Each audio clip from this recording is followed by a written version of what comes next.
Welcome to the Epic Success Podcast. I am your host, Dr. Shannon Irvin. So back on the podcast with me today is a dear friend of mine, Christy Wright. She's with the Dave Ramsey Corporation. She's the #1 best-selling author. You might know her for the founder of the Business Boutique. We're talking all about taking your time back with her new book that's in pre-order right now.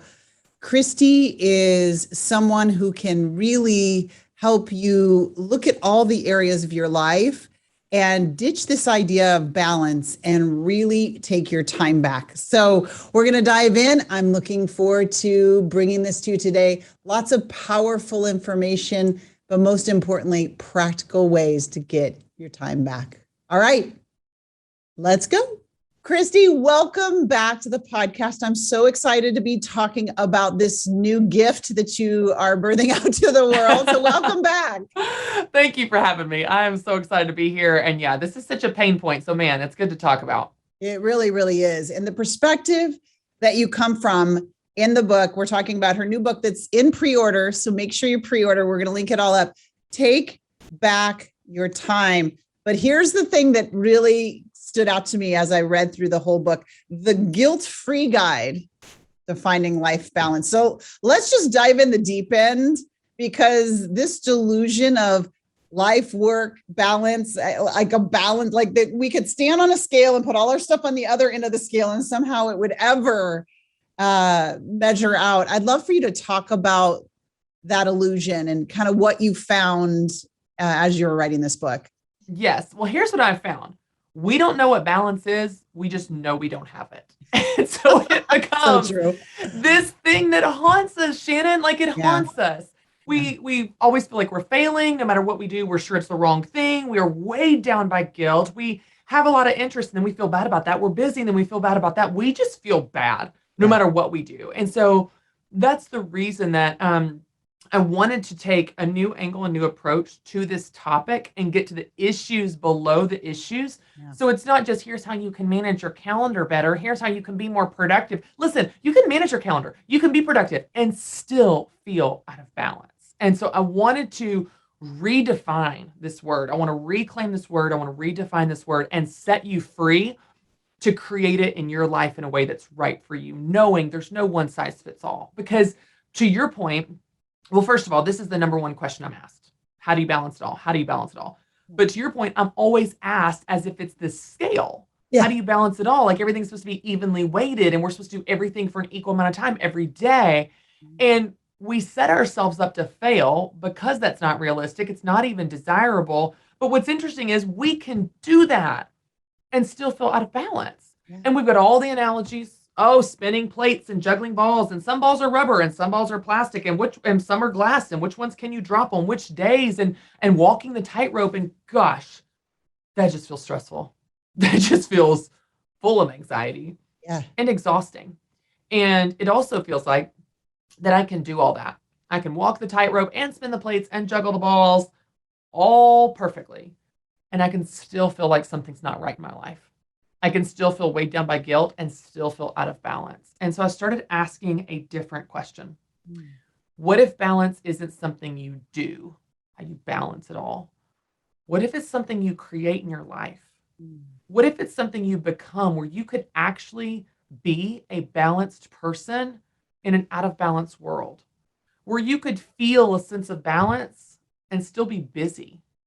Where balance looks less like productivity and more like peace, being confident when you say yes to this thing or no to that thing, where you're actually proud of how you spend your time and you're happy in your life.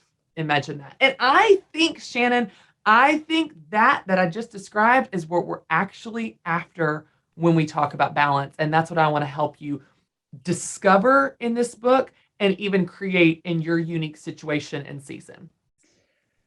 Oh my gosh, I'm over here going like all the goosies, because that is exactly it. We're almost indoctrinated into an illusion of balance that was never meant to be.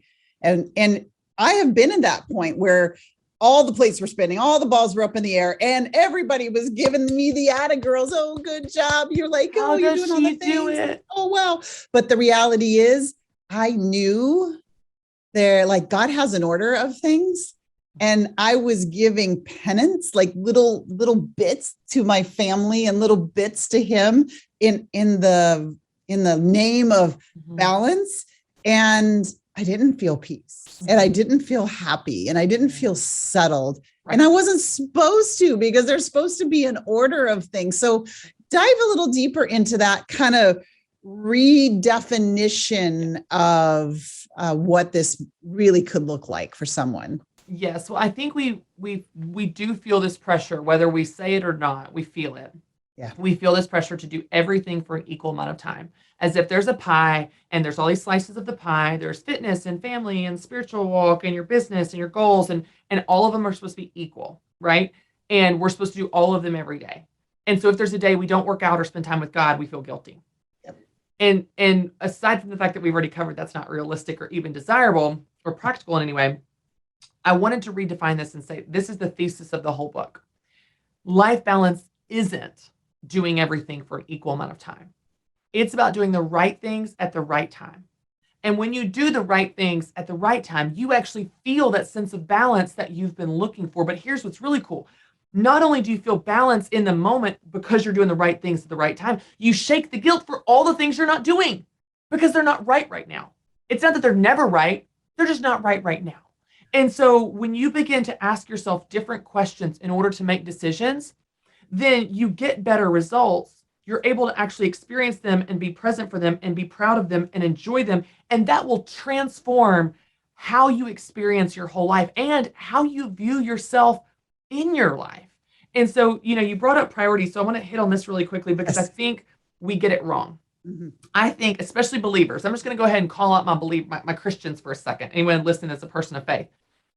When we talk about priorities, we have this idea in our head that we have one set of fixed priorities that are in concrete, in blood for our whole life. And so often when I talk about priorities, my Christians will say this: my priorities are God, other, self, in that order.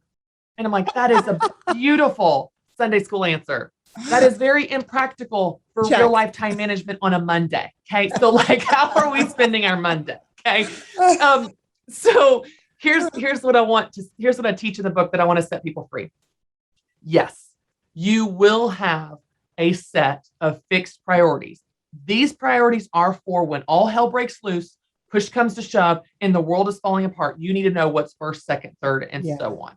Yeah. Most of us don't live in that world. Thank goodness for that. Right. So since we don't live in that world, then we need a second set of priorities. And these are what I call flexible priorities, meaning these priorities are more specific, more current, more relevant to what is going on in your life right now.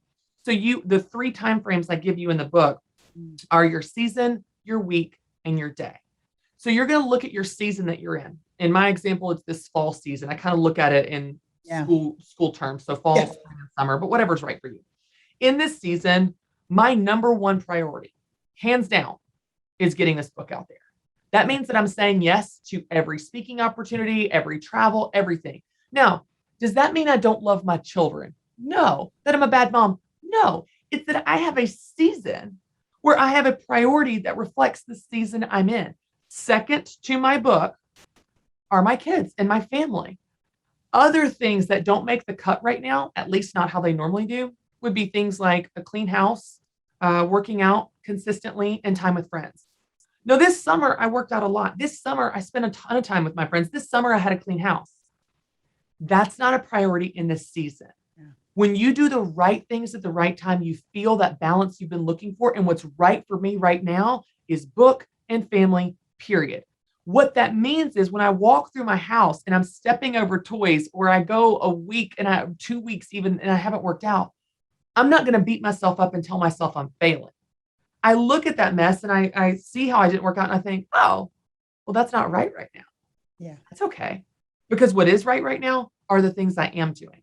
And so it's not only giving you permission to focus on what is right now, it helps you shake the guilt of all the things that are not right now. So you need priorities for your season. And even within a season, you might have a week where those priorities are different. For example, this week is back to school. I've moved a ton of stuff off my calendar to be at the parent meet and greet and meet the teacher in school. And I'm taking this whole afternoon off to go do all this school stuff. So that's a little different from the overarching priorities of the season. Within a given day, you might have your priorities be even different that reflects that day. That's okay. You need a set of flexible priorities that reflect what matters most right now, knowing that it's specific to the season and the circumstances that you're in. And I hope that sets people free, because yes, there will be days where you work all day and don't see your kids. And it doesn't mean you're failing. It comes down to doing what's right at the right time. And I know, because we've been friends and you've been on a couple times, this has been a journey for you. And I know there's a lot of, and I'm going to talk to those that, are like moms and having the business and kind of driven. And there's always that tug of war, good mom, right? That thing. And I know you've been on a journey. I would love for you to share a little bit of that journey that led you to being free in seasons without the guilt, because so many people, that I talk to on a daily basis, they go all in and then they tell me how guilty they feel, like you said. So I would love you to share a little bit of the journey you've been on. Yes. Well, I want to give one disclaimer before I go on my soapbox and make it seem like it's so easy. It's not easy. The disclaimer is it's not easy. There will still be days when you have two things in your life compete that you love very much, and you have to make a choice. Those days will happen. On September 16th, for example, September 16th is 2 days after book launch, and we're doing a live event here on stage here in our office, and it'll be live streamed as well. It's part of our whole launch week initiative. That is Mary Grace's second birthday. So my youngest child's second birthday. That happens. That's the day that worked for our schedule and our team. There will still be times that two things compete. Okay. We will celebrate her on the weekend. Don't send me hate mail. She's fine. She won't even know it's her birthday. She's fine. The child is fine. But so I want to start by saying it's not always easy. It doesn't mean it's easy. It doesn't mean things will never compete, because sometimes they will. But I did notice, in having 3 kids in 5 years and having lots of interests and, a career that's taking lots of different directions and moving fast, the majority of the guilt in my life came from one consistent place, always focusing on where I was not. So when I was at home, I was thinking about work and deadlines and email and picking up my phone, and I forgot to write that, and I forgot to keep up with that. Then I was at work and I was thinking about my kids. Do they need me? Did I forget their lunch? Is it field day? Am I a bad mom? Are they sick? Are they worried about me? I was always focused on where I was not. When I was at work, I was thinking about my kids. When I was at home, I was thinking about work. Let's go ahead and acknowledge, if you live your whole life this way, always focused on where you're not, then of course you feel guilty because you're always focused on where you're not. And so the simplest trick, and I started this years ago, came down to flipping my focus.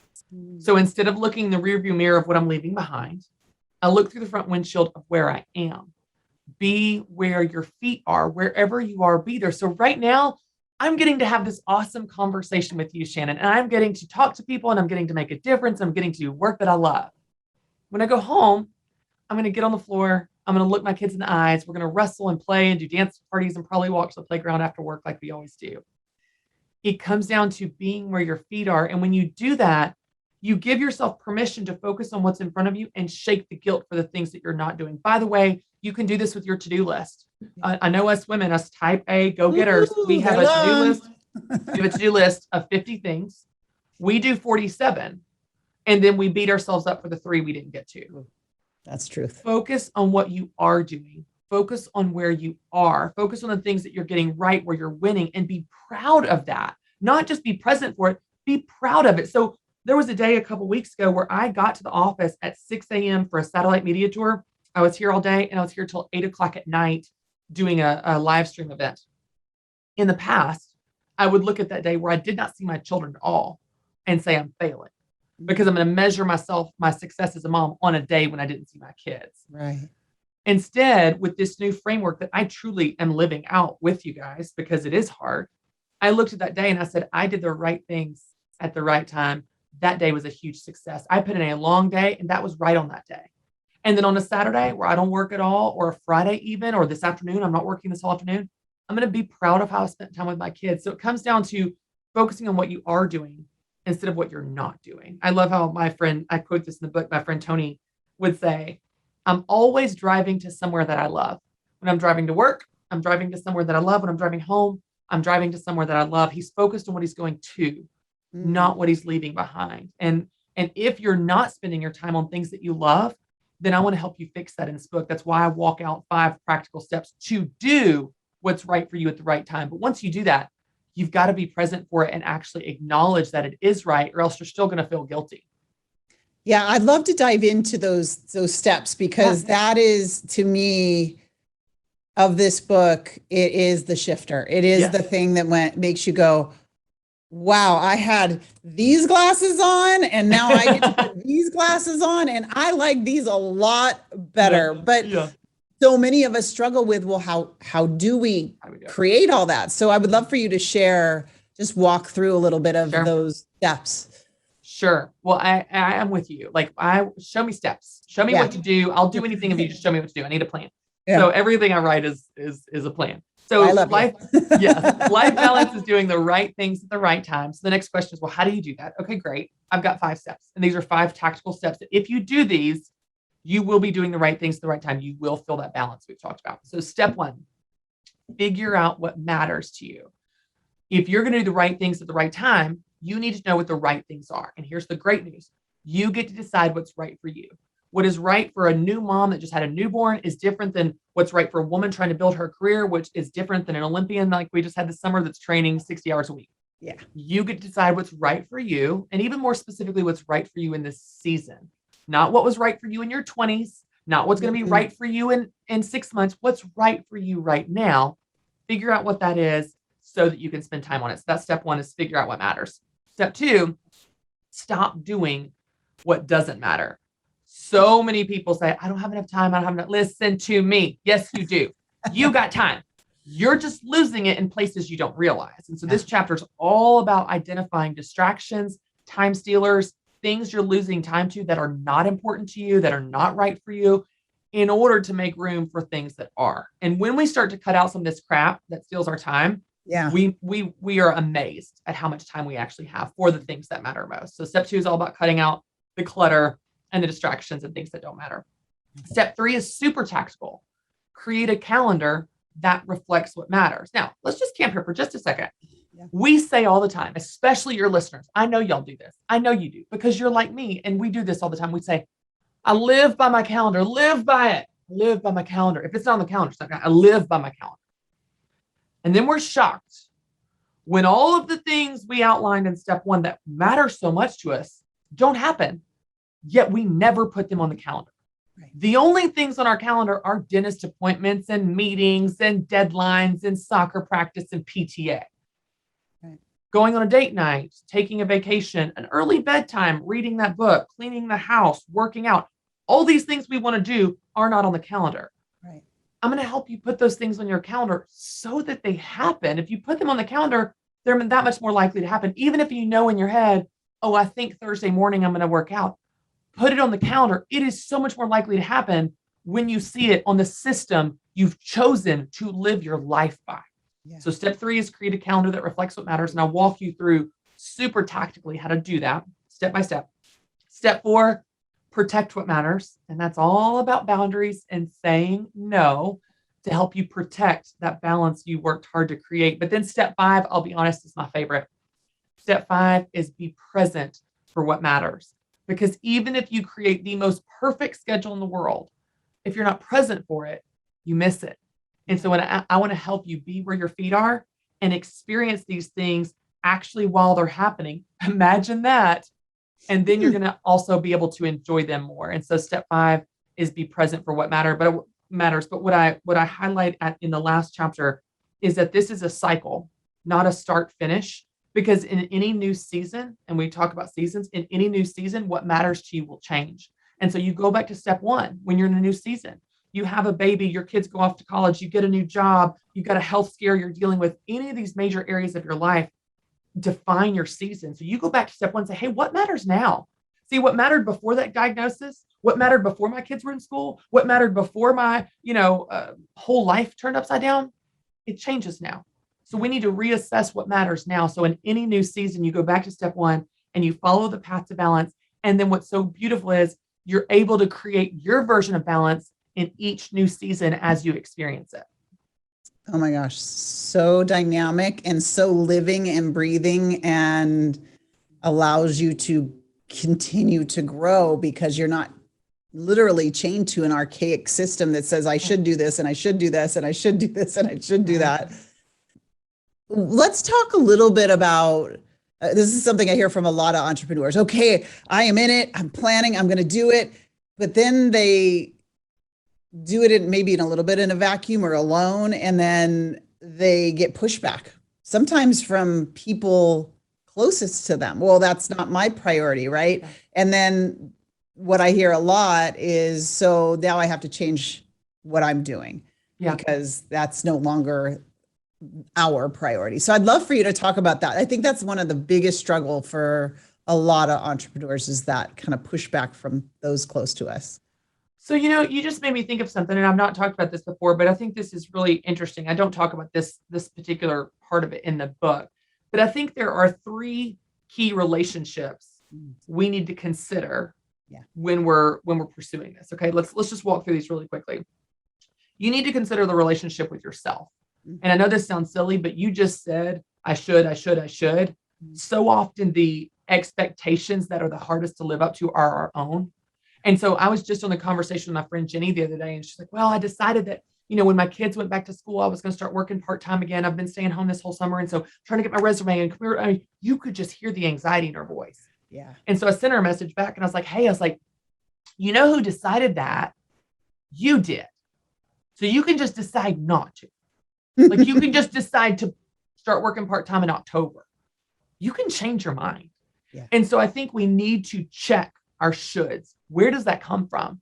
Is it from an external source where we really are responsible to a person or a deadline? Or is it an idea we made up in our head that started as, I could go back to work, and turned to, I should go back to work. I'm not going back to work. Check that. Are your coulds turning into shoulds, and then you're beating yourself up for it? So your relationship with yourself is a key one. Check the source of that pressure. Often it's our own. And by the way, you can change your mind and let the pressure off. Yeah. The second relationship is the relationship with your household. Now, my personal opinion, my personal values are that I am responsible to the people in my household. What I mean by that is my time is not just my time. When I walked down the aisle, I decided to share my life and my time with my spouse.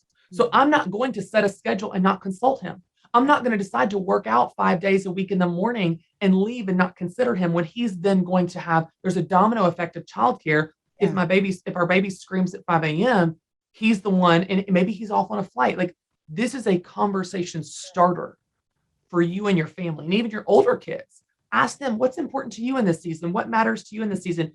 Similar to how we teach the budget, everyone's views in the family need to be represented on the shared calendar. And if you make a decision, you need to consider the people that decision affects. That's just called respect. Yeah. That's not some weird feminist thing of like, I'm not pro women. Yes, I'm pro women, pro men, pro marriage, pro everything. So let's consider these people that our decisions affect. So that's within my household. My personal opinion is within my household. Outside my household, I feel very little responsibility to people. And I don't mean that in a negative way.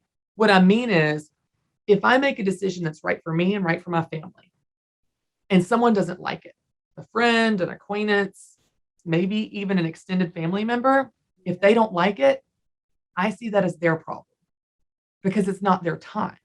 They have their time, and they can spend their time however they'd like to, but they don't get a say in how I spend my time. The people that get a say in how I spend my time are within my household, my spouse and my kids. And we're going to do what's right for us as a family unit. Now, I will say, and I won't go off on a rabbit trail on this, but from a cultural standpoint, this is a very American, individualistic, cultural worldview. There are cultures where many people feel absolutely responsible to every generation in their family unit. They have multiple generations in a household. This is very American. It's very individualistic.